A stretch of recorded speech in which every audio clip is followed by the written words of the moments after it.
Hello बच्चों, तो एक छोटा सा टॉपिक यहाँ पर अब कवर करेंगे, Raoult's law as a special case of Henry's law.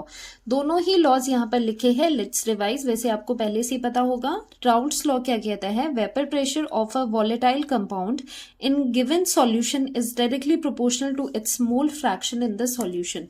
Means अगर हम ए कॉम्पोनेंट ले जो कि वॉलेटाइल है, मतलब जो वेपर बनाता हो, सो उसका जो प्रेशर है, partial pressure, is directly proportional to its mole fraction in the solution. इसे हम प्रोपोर्शनैलिटी हटा के क्या लिखते थे, P A equals to P A not pure A component का pressure into X A mole fraction. ठीक है, ये चीज टर्मिनोलॉजी इसमें बार बार नहीं लिखूंगी, आपको ये अभी तक पता चल गई होगी क्या क्या होती है। अब अगर आप हेनरी लॉ लिखो, हेनरी लॉ कहां पर लगाते थे, जब गैस एंड लिक्विड का हम सॉल्युबिलिटी देखते थे, तो ये कहां है, लिक्विड एंड लिक्विड या फिर solid and liquid. Henry law लगता है gas and liquid. For a gas and liquid solution vapour pressure of gas is directly proportional to mole fraction of gas in solution. अब ये भी कुछ मिलती जुलती बात ही कर रहा है। So pressure of the gas, कोई particular gas, is directly proportional to its mole fraction. Mole fraction में क्या हो जाएगा, mole fraction of the gas. अब यहां पर जो प्रोपोर्शनैलिटी है, pressure of a gas is equal to KH into mole fraction of that gas in the solution. तो यहां पर जो ये प्रोपोर्शनैलिटी कांस्टेंट है, ये डिफर है। यहाँ पर PA नॉट है और यहाँ पर KH है। This is the Henrys constant. ये चीज आपको पता होगी।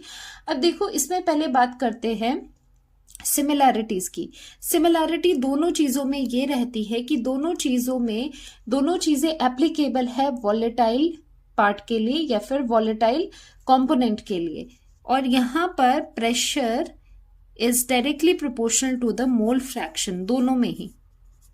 ठीक है, दोनों में ही देख लो, यहां पर भी pressure directly proportional to the mole fraction है और यहां पर भी pressure is directly proportional to the mole fraction of the gas है। ठीक है, प्रेशर मोल फ्रैक्शन के डायरेक्टली प्रोपोर्शनल है। अब यहां पर जो राउल्ट्स लॉ है वो मिलता जुलता है हेनरी लॉ से, क्योंकि हेनरी लॉ है वो बताता है गैस इन लिक्विड। और जो राउल्ट्स लॉ है, वैसे नॉन वॉलेटाइल में सॉलिड इन लिक्विड भी हम कर लेते थे, सॉलिड वाले भी आ जाते थे, लेकिन यहां पर राउल्ट्स लॉ अगर हम देखें तो ये लिक्विड इन लिक्विड वाला देखते हैं। ठीक है, तो गैस नहीं होती, लिक्विड इन लिक्विड। लेकिन अगर आप यहां पर मानो कि one component is very very volatile, मतलब एक कंपोनेंट सॉल्यूशन में ऐसा है कि जो कि बहुत ज्यादा वॉलेटाइल है, मतलब उसके बहुत ही वेपर्स बन रहे हैं, तो वो कहीं ना कहीं रिजेंबल कर रहा है गैस को। तो ये जो दोनों लॉज है वो काफी सिमिलर हो जाते हैं और हम कहते हैं कि जो राउल्ट्स लॉ है वो एक स्पेशल केस है हेनरी लॉ का।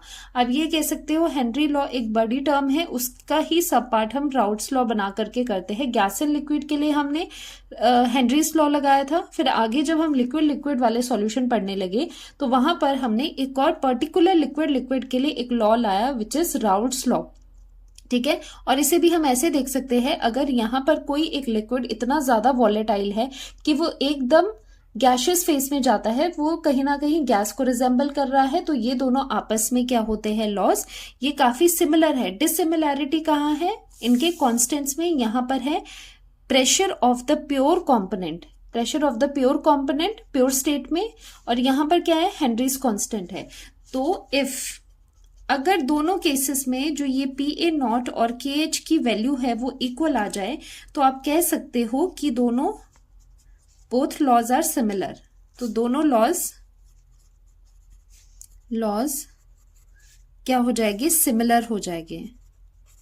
तो इसीलिए कहते हैं Raoult's law is a special case of Henry's law. आपको समझ आ गया होगा, दोनों ही सिमिलर है। सिमिलैरिटी इसमें ये है, दोनों एप्लीकेबल होते हैं उस कंपोनेंट के लिए जो वॉलेटाइल होता है, और दोनों में जो प्रेशर आता है that is directly proportional to the mole fraction. So this was our relation between Henry's law and Raoult's law.